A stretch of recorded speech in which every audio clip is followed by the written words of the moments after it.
Okay, so we have Hannah Broadley from USDA-APHIS-PPQ giving us an update on her part of emerging management research. Go for it, Hannah. Thank you. All right, thank you for the introduction. Yeah, there was a little bit of a last minute change. Originally, Miriam Cooperman was going to present, and then myself. We changed it a little bit. I'm presenting first, and then Lexi Johnson, who I'll transition to her material, will be presenting. So, thank you everybody for their flexibility and a last minute change on these. But saying that, I'm really happy to be presenting some of our updates on our work towards developing biocontrol for spotted lanternfly.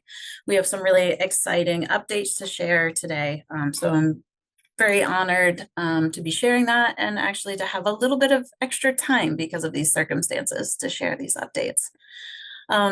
So I just want to, on this slide here, acknowledge that this was work that Kim Homer and Julie Gould, both now retired.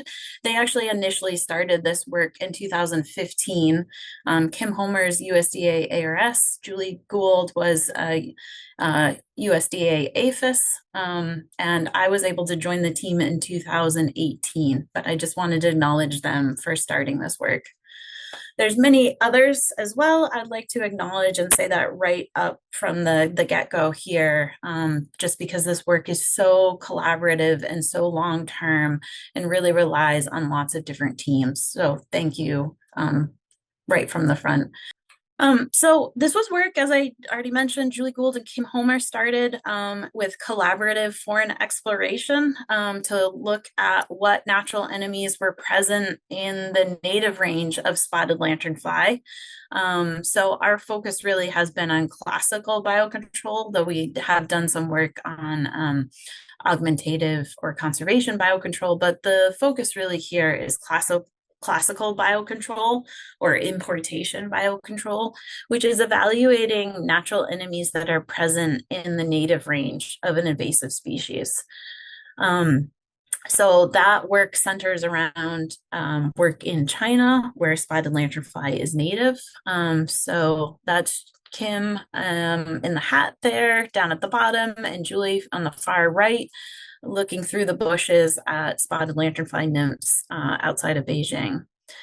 And so with this work, in collaboration with the Chinese Academy of Forestry, we surveyed over 27 provinces across China, across multiple years, evaluating egg masses, as well as using deployed sentinel egg masses, sticky bands, and collecting and rearing out nymphs. We also did a little bit of surveys for adults, but really focused based on their biology on eggs and nymphal stages.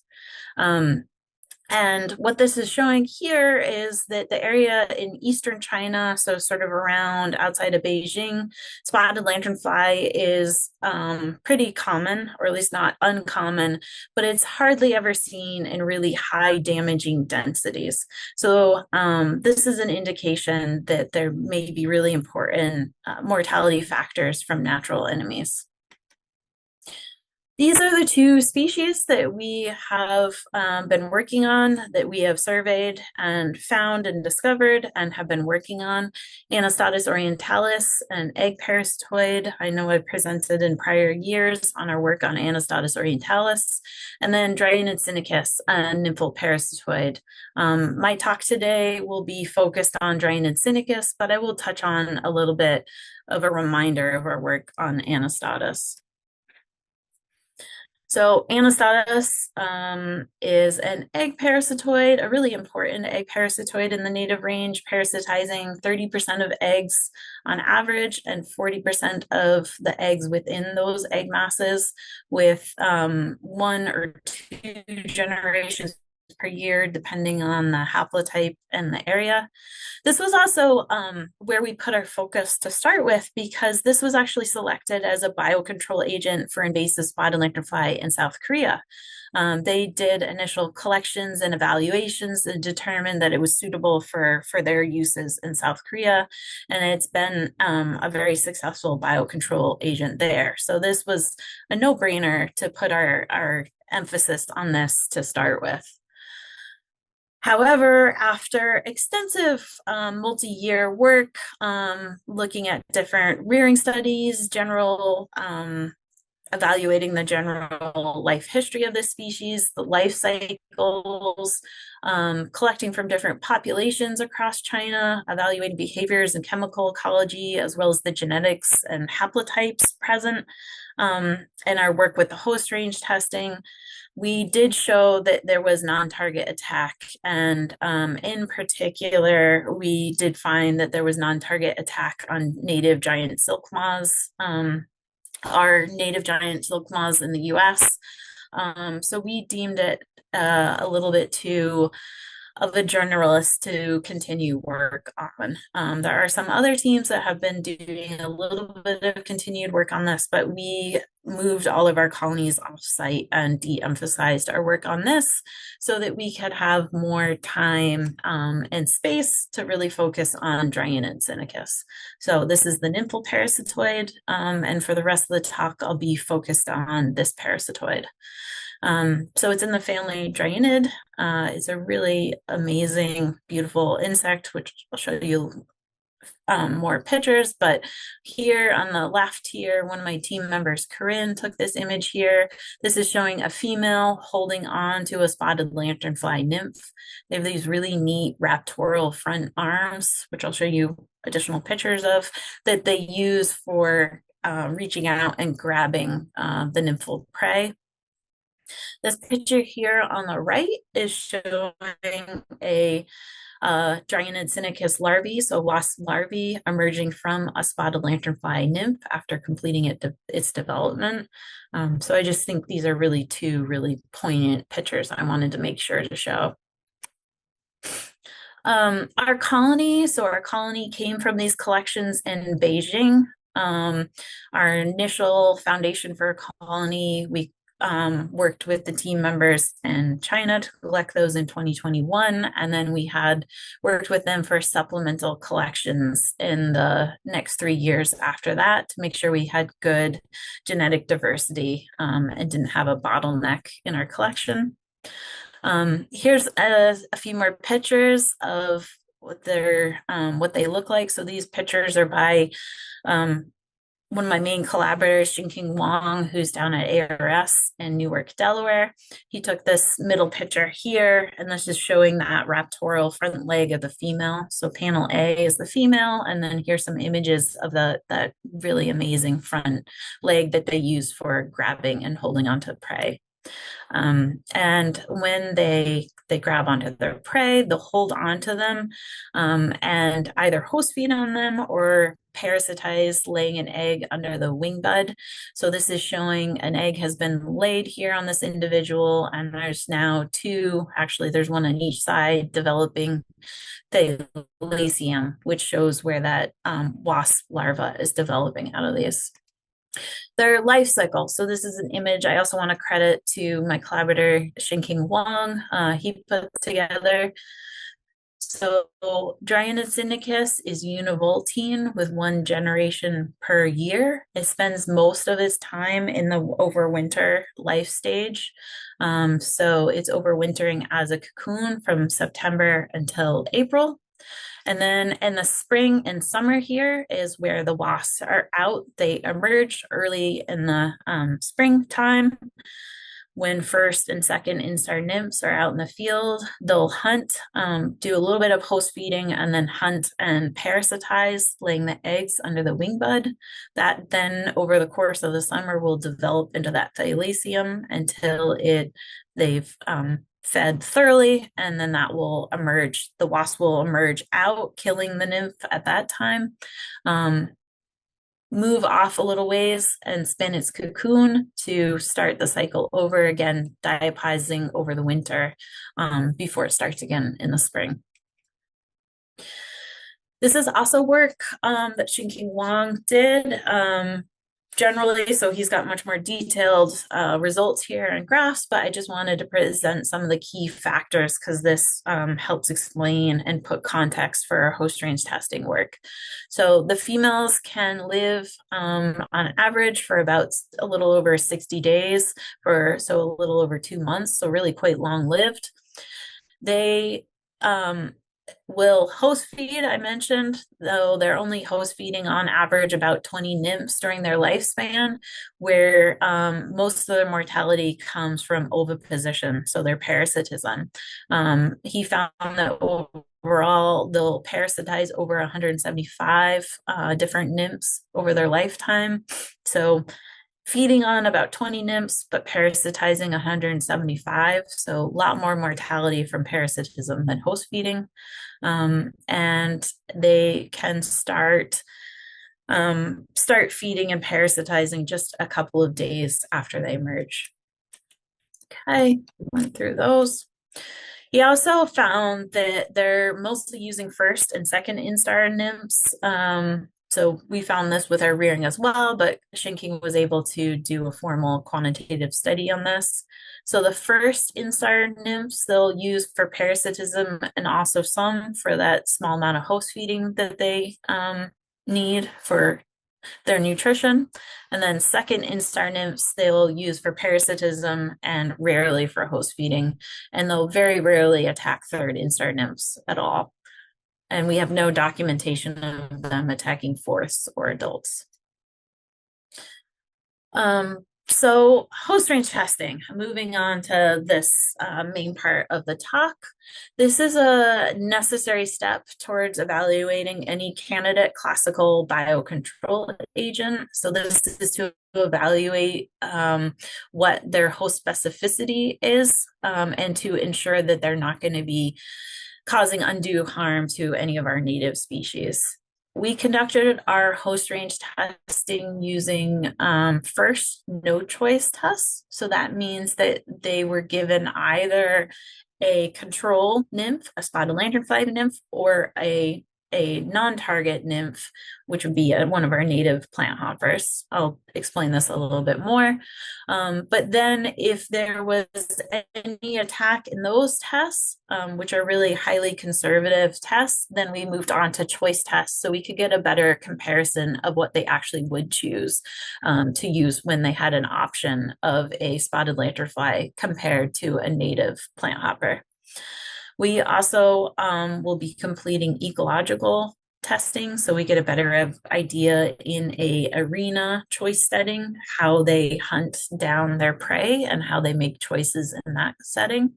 And this is being supplemented or complemented by behavioral studies and field studies. Field studies in the native range, because all of our work is conducted here in the US under containment. So the field studies are in the native range. Dryinin has been used, other Dryinis species, not Dryinis sinicus, but other Dryinis species have been used as biocontrol agents before, though they are really challenging because they're generally understudied. They're very challenging to rear, and other researchers has found that they also can be challenging to establish. But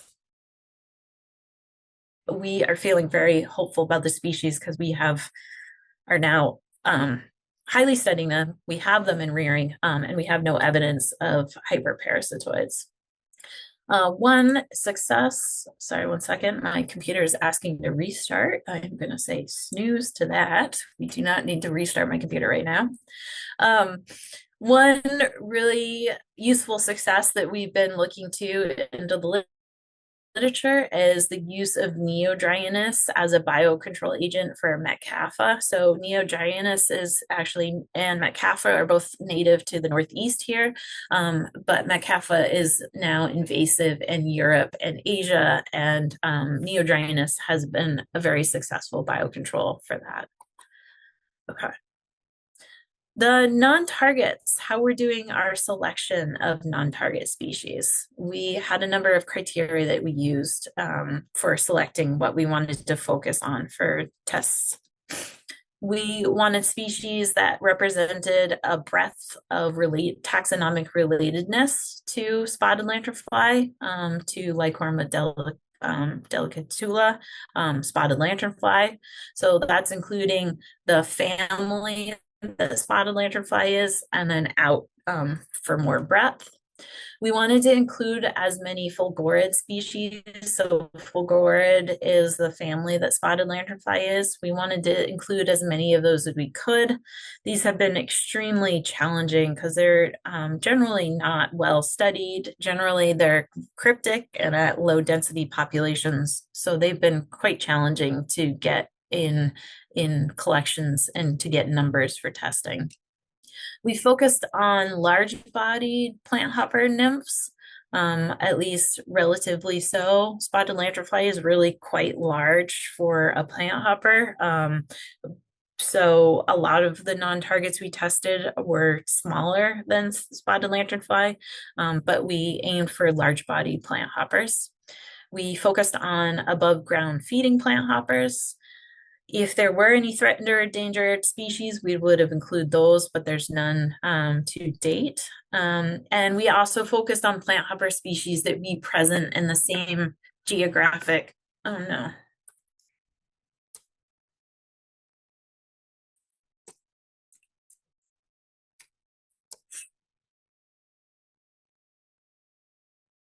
Am I back?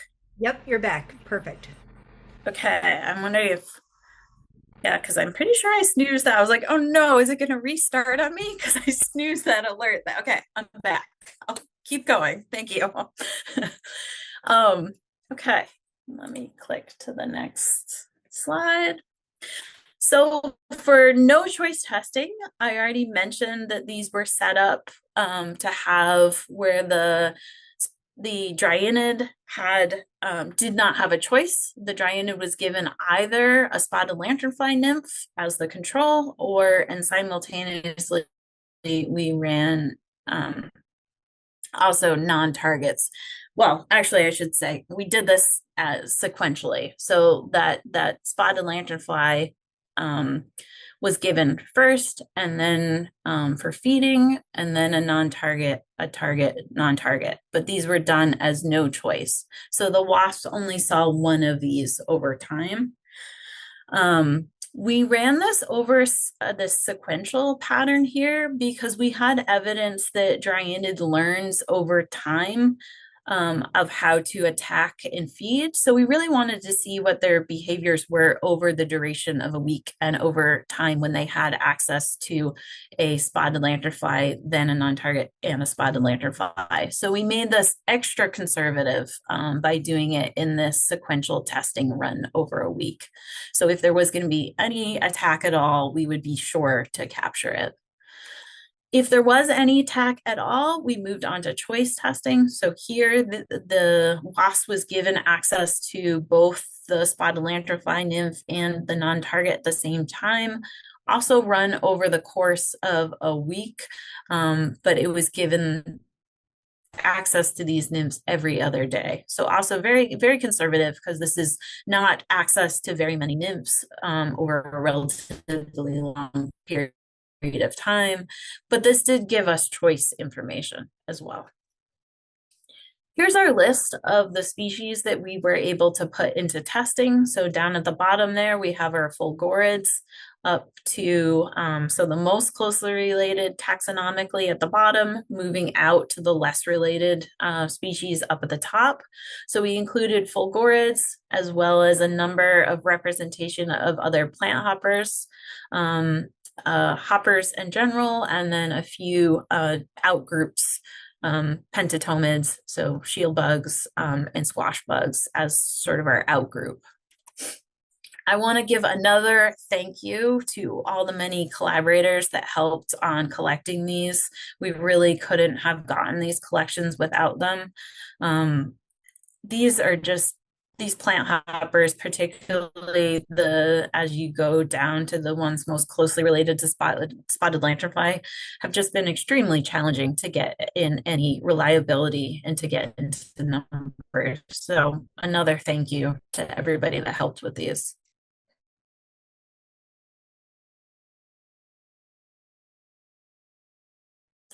Okay, so what I'm going to show here is our testing. So the physiological ability for spotted lanternfly or for Dryinid to attack these, it would show up in these. I'm on the left of this graph, I'm going to show you the target attacks. So that's going to be our controls with spotted lanternfly. On the right, I'm going to be showing you the non-target species. And this is ordered again from most least closely related at the top down to most closely related at the bottom. Okay, so here's what we're seeing here. Let me walk you through this a little bit. So we did find a really high attack overall on all the spotted lanternfly that were put into testing. But we did find with the non-targets that 16 out of the 28 species did experience some non-target attack. All of those were plant hoppers except for P. vittata, which is a tree hopper. So we weren't seeing any outgroups attacked at all, only plant hoppers. However, if you break this down even more across all of the non-target tests, the no choice tests, we found that 17% of the non-targets experienced attacks, so really pretty low, only 17%, as compared to overall 80% of the spotted lanternfly experienced attacks. So that shows right there, it's really clear that even in these highly conservative tests, Dryinis much preferred to attack spotted lanternfly. And then of the non-targets that were attacked, almost 99% of them had obvious signs of host feeding. So the importance of that is, remember from earlier, I explained that Dryinid overall has a pretty low, only host feed on about 20 nymphs over its lifetime, whereas it parasitizes over 175 nymphs. So if it's only using these non-target attacks for some host feeding, that is putting that into relationship a small amount of the mortality that Dryinis is inflicting. So kind of breaking that down to main points. And I actually didn't say this yet. So all of those attacks for the non-target was not parasitism at all. So they were showing signs of host feeding. When we reared these out, no parasitism at all on the non-targets. So the takeaway here is we're not seeing any parasitism at all on the non-targets. And we're seeing highly significant more attack on the spotted lanternfly than any of the non-targets. Okay, we moved on to all these here that had some attack. We also moved on to choice testing. This graph is going to be set up in exactly the same way, except there's fewer species involved here because these are only the ones that had any attack. Okay, so what we're seeing here now is an even stronger trend. We see attack again on the spotted lanternfly when they're given these choices, and much lower attack on those non-targets. So now 9% of the exposed non-targets were attacked. And all of those attacks again showed host feeding, no parasitism at all. So that host feeding is a small amount of the mortality that Dryinis inflicts. Well as 87% of the attacks on spotted lanternfly. So high level of attack of spotted lanternfly, and with most of those resulting in parasitism and not host feeding. So the takeaway here, again, we see no parasitism at all with any of these non-target attacks. And when Dryinis is given a choice, it significantly lowered the attack on the non-targets. And any of the non-targets that were used for host feeding and not for parasitism. So we feel really happy with this, and we're moving on to put this together to a petition for release. So just a little recap of where we've been as we put together this petition. We have done some work evaluating native and resident parasitoids in the US. I didn't talk about that work so much, but we did do work on that. And Lexi coming next is going to be talking about some new work we're doing on that. We've conducted extensive foreign exploration work. We developed a rearing system for Dryinid sinicus. We've evaluated the general life history, life cycle, behaviors, and genetics of Dryinis sinicus. We now have studied the host specificity and host searching behaviors of this, and we're now to step 6 here, getting approval for release. So approval for release, we now have a full draft of our petition for release document. It's moving through our internal review process now, and then we'll be submitting it to start external review. I outlined here the steps that it will be moving through when we submit it in a few weeks, as soon as we finish our internal review process. But when we submit it, you'll start moving through these steps here. If it goes absolutely smoothly and very efficiently, it could take as little time as a year, but it's more likely to be take more than a year, up to 3 or so years, or if additional data is needed, it could even take longer. But we're very excited to be getting to this point that we can get this petition for release in sometime in the next couple of weeks. While we are waiting for that petition to be reviewed, we are not going to be idle, though. We have a lot of work that we'll be doing while we wait for the review. So we're going to be optimizing our rearing and building up our rearing of Dryinid sinicus. We're doing that in collaboration with ARS, as well as the Beneficial Insect Laboratory in New Jersey. We are going to be completing ecological host range testing. So this is supplemental work that we'll provide to the petition for the petition reviewers as needed.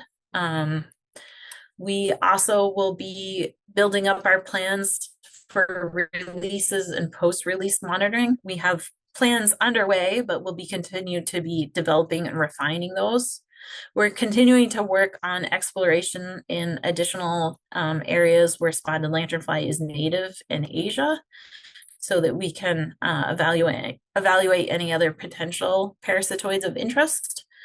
And we are also evaluating other additional native parasitoids. That's what Lexi will be talking about next. And I'm gonna end here with just a little video that Corinne snapped in the lab of a female grabbing one of our nymphs and some of our rearing work. And with that, I don't know what time it is. Looks like I have a couple of minutes if there's any questions. Otherwise, I can answer those questions in the chat.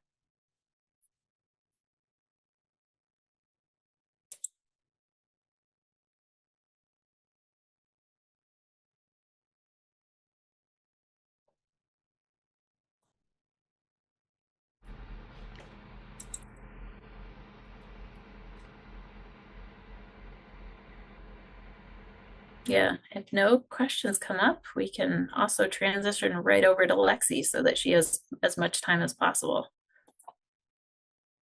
Yep, that sounds good. Thank you so much, Hannah. That's really great, exciting work.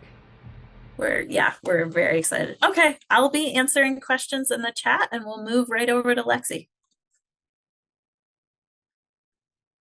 Thanks, Hannah. Hi, everyone. My name is Lexi, and I work at the URI Biocontrol Lab, and we've been collaborating with Hannah and the Forest Pest Methods Lab on evaluation of Dryinis sinicus for biocontrol of spotted lanternfly by collecting and providing native hoppers. And in doing that, we've been finding some native parasitoids. And so I'm going to talk to you today a little bit about our work on field collections and evaluation of a North American Dryinis for biocontrol of spotted lanternfly.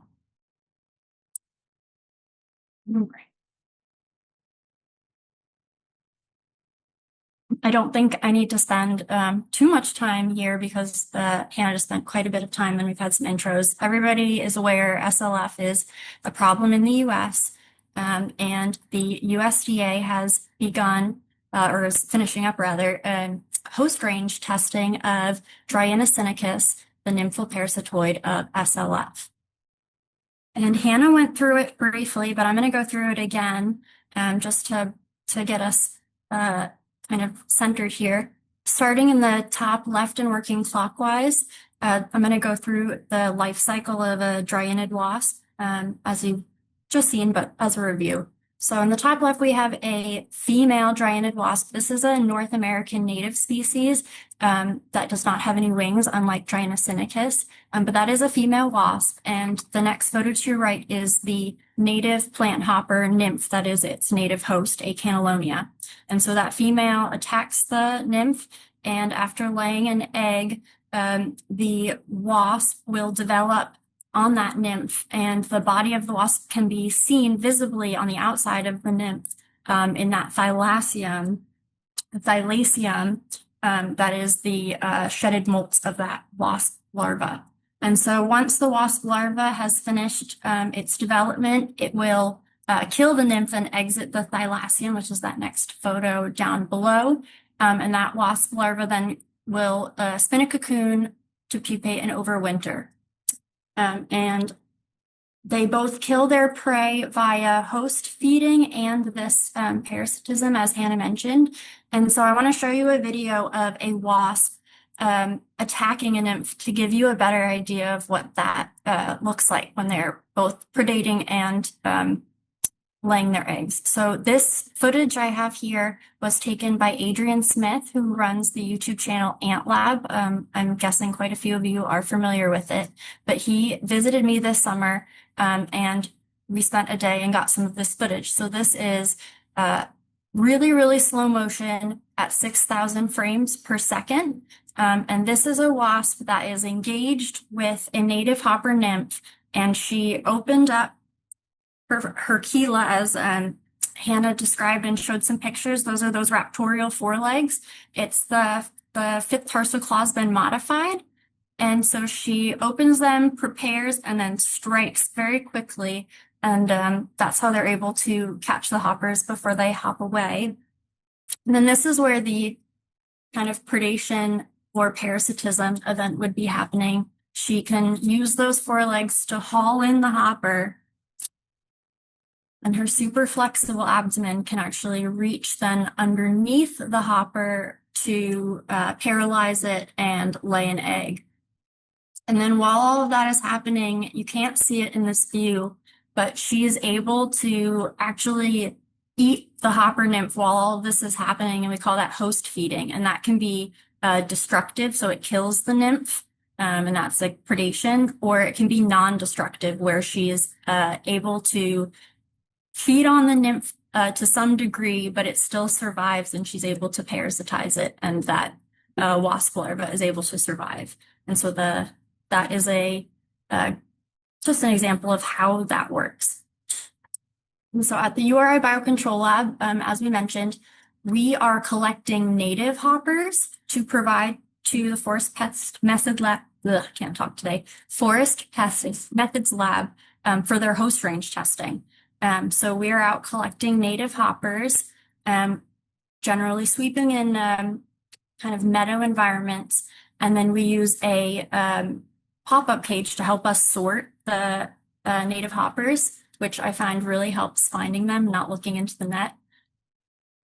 And one thing that we're finding doing this is that a number of these native hoppers are already parasitized when we collect them. And so you can see on the bottom in red, we have 2024 parasitism rates, and in blue, we have the 2025 parasitism rates. And underneath is a picture of the hopper family. I don't expect you to worry too much about that, but just to show that we are seeing in a couple of families some decent amounts of parasitism. And when we are collecting the nymphs from the fields in those big pop-up cages, we sort them by species and instar and put them in these isolation cups, which is just a small bug dorm with some like a plant oasis block wrapped in parafilm and some host foliage. And that allows the nymphs to continue developing in a container, and we watch them through a molt. And what that does is allow us to find nymphs that didn't show a visible thylacium when we collected them, but in that time in the cup, it starts to develop. So basically, we collect them from the fields. If they have visible thylacia, we can see that they're already parasitized. We'll separate them out, and all of the other nymphs get set up, and we watch them through a molt. And if they molt successfully, they can be provided to Forest Pest Methods Lab or put in a colony. If they develop a thylacia, we then will monitor that for the native wasp. And then if it dies, obviously, we just move on. But that actually has made a really big difference in how many parasitized nymphs we end up finding. So what we're thinking happens is we collect them from the field either with an egg or a very, very small wasp larva, and we can't see it yet. And over the course of maybe a week, we'll be able to see it. And so in this graph, you can see the yellow is the number of nymphs that we see with a visible thalassia when we are collecting them from the field. And then the green is the amount that we're able to add to it by watching them through that one mole. And so in particular for this family, this is A. Cannellonia, we are able to collect many more parasitized nymphs by watching them through one mold. This is some of our data from this past field season. So you can see the families in the left, proportion of families that we monitored. And then in the center, it's the proportion of each family that we were able to see thalassia. And that's a combination of both initially seen and developed, so total parasitism that we observed. And then the third column on the right shows the cocoons, and that's kind of a measure of successful development of that parasitoid larva. And you can see we generally get most of our cocoons are successful native wasps from the hoppers in the family Acannelloniidae. This is the results from emergence this past summer, and these were hopper nymphs collected in 2024. And so you can see the majority of our emergence has been from one species that has been identified to genus by Carly Tribble, and we're not quite sure the species yet, so we're working to identify that. But Gonatopa species has been the most prevalent parasitoid that we've been able to recover, and there's a photo just below. It's the same wasp that you've seen in the video earlier, and that comes from an Acannelloniid hopper, as well as Dryinis elatus, and that's the same genus as Dryinis sinicus. I just wanted to point out. Neodryinis typhlocybe is one that Hannah mentioned. That's a North American parasitoid wasp you can see just below that is successfully used for invasive Metcalfa prunosa hopper in Europe and Asia. And then the final one that we get in very low numbers is the Matodryinis perkinsii, and that's just a single adult. And again, to point out that these are all in the same family as Dryinis sinicus, the nymphal parasitoid that's currently being looked at for biocontrol of spotted lanternfly. You can see just how similar, like in particular, Dryinis elatus looks. And so that kind of leads us to the natural question of, would any of these native Dryinids attack invasive spotted lanternfly nymphs?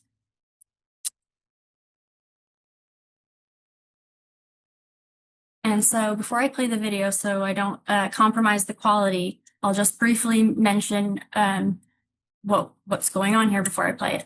In 2024 was the very first year that we had adult wasps from these collections, and we did some preliminary pilot no-choice host range testing in the same manner that Hannah mentioned, doing it for Dryinis sinicus, where we would present a wasp, either a SLF nymph or as the non-target, as the target rather, or their control Acannellonia nymph for 1 hour recorded trials in a petri dish with a piece of host foliage of the hopper.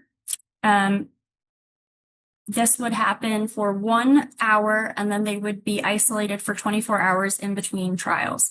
And so we ended up getting one instance of attack by a native Gonatopus species wasp on SLF first instar, and this wasp was naive and hungry, and I'm going to play a video, hopefully that will work, showing that attack.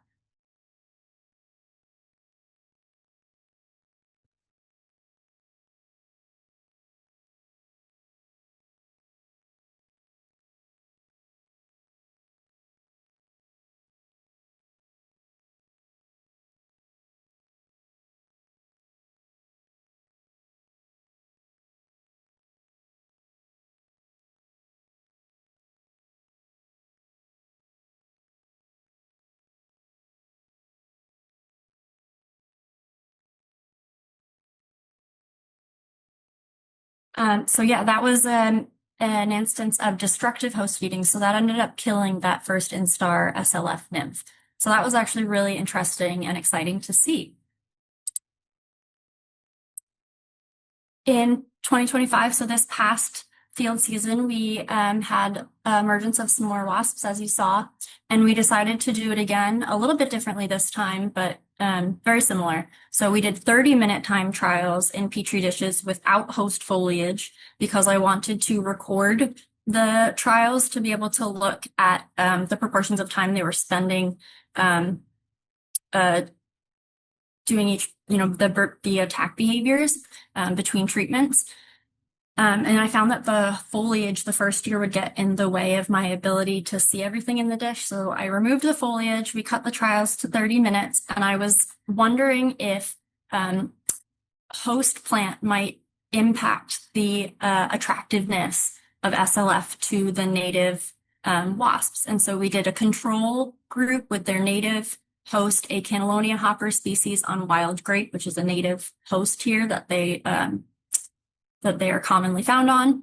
We also did a treatment with spotted lanternfly that had been hosted solely on wild grape from emergence from egg. And then we also did an SLF treatment that had been hosted solely on tree of heaven. And I was just curious to see if the host plant might influence anything. And so I had very few female wasps actually end up emerging this year. I had a lot of males this year. And so I did repeated trials to try to get as much data as possible. And so you'll see in just a moment the results of that.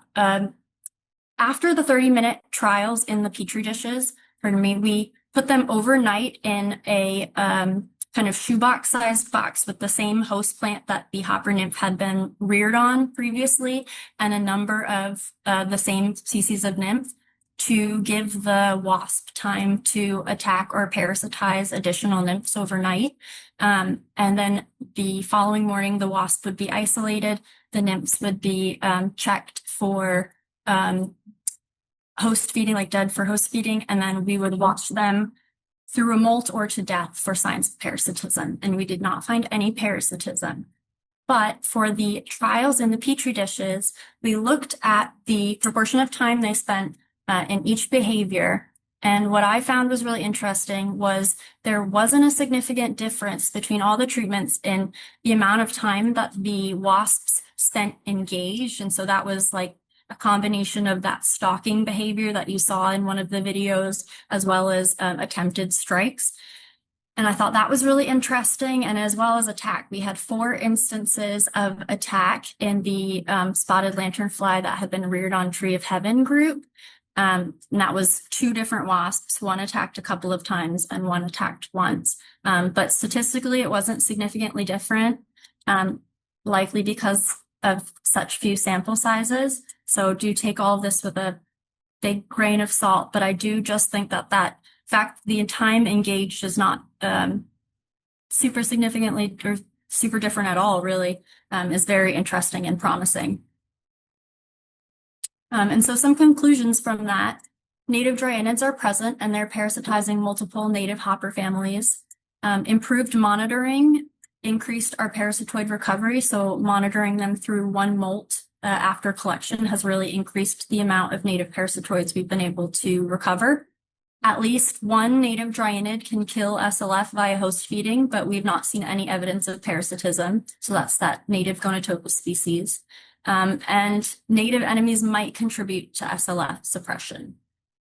So I have a couple more slides that, bear with me, I'm going to try to talk about because I have a minute.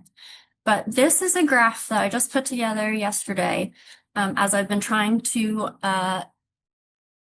determine how our lab emergence of wasps is timing up with the field, their host in the field, and the signs of parasitism that we can see in the field. And so let me explain this graph really briefly. On the left axis, we have the field collected Cannellonia nymph numbers, and that's represented in the green dots. On the right axis, we have both the number of native Dryinis wasps that emerged in our lab, as well as the number of nymphs Acanelonian nymphs that we are finding in the field with a visible sign of parasitism, so with a thalassia already. And what I have on the bottom is the accumulated growing degree days, so I can compare my lab rearing with the field collections, and then just some dates overthrown on the top to give you an idea of when all of this is happening. Basically, the takeaway is my peak wasp emergence in the lab is happening when the peak collection of their host nymphs is happening in the field. And then a little bit later, we're seeing a peak of parasitized nymphs from the field. And so my thinking is that, not that this matters too much to you guys, but that my wasps are emerging a little bit late and I would like them a little bit earlier. But having field data for nymphs and then also when they're being parasitized, I can try to get an idea of when wasps are out in the field. And I have a feeling it's probably just a little bit sooner than when mine are. But the real question then is, how does all of this, would this actually impact SLF in the field? I showed a video of first instar SLF nymphs being attacked, and that's really the size that I think would be most likely to be attacked. And so one of the bigger questions we have going forward is how ecologically relevant are these findings? Are SLF and wasps actually going to be interacting in the field during a life stage that they would be vulnerable? And so to start playing with that idea, I used this map and I used the BioFix events from US pest model, and I overlaid them just to get an idea. And so when the first instar to second instar period, that's kind of when I would say they would most likely be vulnerable, could be when the parasitoid wasps are active in the field. And so that's kind of some of what I'm hoping to look at this year, is getting a better, ground proofing this, is that this is all based on just the model and my lab findings. Is that actually what we're going to be seeing here in Rhode Island? And so, yeah, future directions would be exploring the phenology of the early instar SLF and Gonitopus wasps in Rhode Island to see how likely that overlap really would be, and if they realistically will be able to predate on them. We'd like to confirm the identifications of all of the native Dryinids we've collected. Currently, we're working with Dr. Tara Garapi in Canada, and she has all of our specimens and will be doing that molecular work for us. We would like to continue evaluating the potential predation of SLF by the native Gonitopus wasp with more trials, because we had so few wasps have successfully completed it as of this time.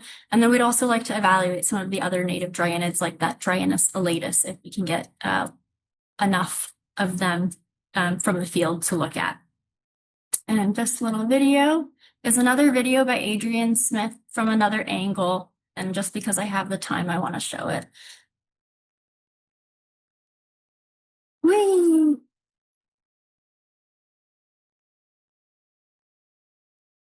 We're out of here. And just to say thank you, as Hannah mentioned, collecting is a huge undertaking. We have help of many, many people in the lab, but I specifically would like to mention Nick Dorinzi, Dan Farnworth, Dana Terrell, Jules Benz, Alyssa Clark, and Alex Baranowski. Also, thank you to Carly Tribble. Her ongoing assistance with the Drynid wasp identifications morphologically has been extremely helpful, and Adrian Smith for coming and shooting all of those amazing slow motion videos. And last but certainly not least, thank you to the USDA-APHIS Forest Pest and Methods Lab and Hannah for their ongoing support of this research. And I'd be happy to take any questions.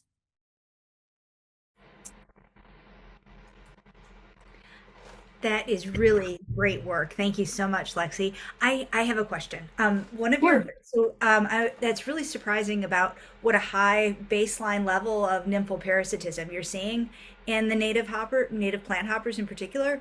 And so when you, just a question, and maybe I just missed this. So when you reported that overall 24 to 25% parasitism rate in your 2 years.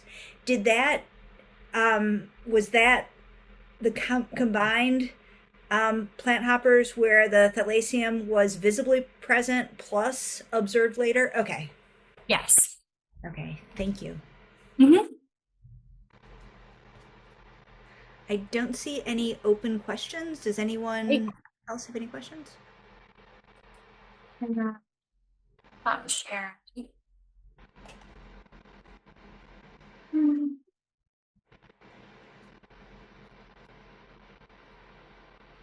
It looks like you have some great comments in the chat. Everybody loved your videos. Very exciting. I'm glad. Well, thank you very much for having me.